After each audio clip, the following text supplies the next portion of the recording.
Hello everyone, আজকে আমি রান্না থেকেই এই ভিডিওটা স্টার্ট করলাম। আজকে হয়েছে কচু ভাজা আর হয়েছে চিংড়ি মাছ দিয়ে সার কচুর তরকারি। আর চিংড়ি মাছ দিয়ে সার কচুর রেসিপি কার কার প্রিয় অবশ্যই কমেন্ট করে জানিও। আর যে যে খাবে চলে এসো আমাদের বাড়ি। আর বিকেল হতেই দেখো এটা কি লেবু বলো তো? আচ্ছা ঠিক আছে, আমিই বলে দিচ্ছি, এটা হলো বাতাবি লেবু। আর কার কার প্রিয় বাতাবি লেবু অবশ্যই কমেন্ট করে জানিও। আর বাতাবি লেবুটা দেখো আমি ভালো করে ছাড়িয়ে নিয়েছি। আর বাতাবি লেবুটা এতটাই মিষ্টি ছিল, তোমরা না খেলে বুঝতেই পারবে না। আর এইবার আমি বাতাবি লেবুটা ভালো করে টেস্টি করে মাখিয়ে নেব। তার জন্য প্রথমেই দিয়ে দিলাম নুন, তারপর দিয়ে দেব একটাই কাঁচা লঙ্কা। আর জানো তো কাঁচা লঙ্কাটা এতটাই ঝাল ছিল।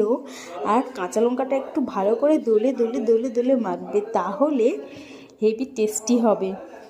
আর আমার হাতটাও এখনও জ্বলছে, এতটাই, একটাই কাঁচা লঙ্কা দিয়েছি কিন্তু এতটাই ঝাল।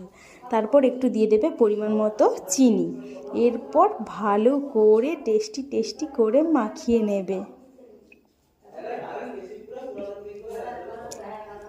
আমার মাখানো কমপ্লিট হয়ে গেছে। এই দেখো কেমন লাগছে অবশ্যই কমেন্ট করে জানাবে কিন্তু। আর যে যে খাবে চলে এসো তো আমাদের বাড়ি। আর একটু আমি টেস্ট করে বলছি তোমাদের কেমন লাগছে। হেভি টেস্টি হয়েছে। আর দেখো এখানে এখন বাতাবি লেবুটা আমি খেতেই ব্যস্ত আছি। আর এতটা সুন্দর লাগছে, আমি তো খেতেই আছি। আর এখানে ওর জন্য আমি বেড়ে নিয়েছি বাতাবি লেবুটা। আর বাতাবি লেবু খেতে খেতে বৃষ্টিটা হচ্ছে দেখো, জানলাটা খুলতেই দেখো প্রচণ্ড বৃষ্টি হচ্ছে। আর এরকম বৃষ্টির মধ্যে টকটক মিষ্টি মিষ্টি বাতাবি লেবু তো খুবই সুন্দর লাগে।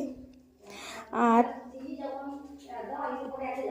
তোমাদের ওখানে কাদের ওখানে এখন বৃষ্টি হচ্ছে একটু কমেন্ট করে জানিও তো। আর বাতাবি লেবু খাওয়ার পর এই জুসটা কার কার সব থেকে বেশি ভালো লাগে অবশ্যই কমেন্ট করে জানাবে। আর ভিডিওটাও কেমন লাগলো অবশ্যই জানিও। টাটা।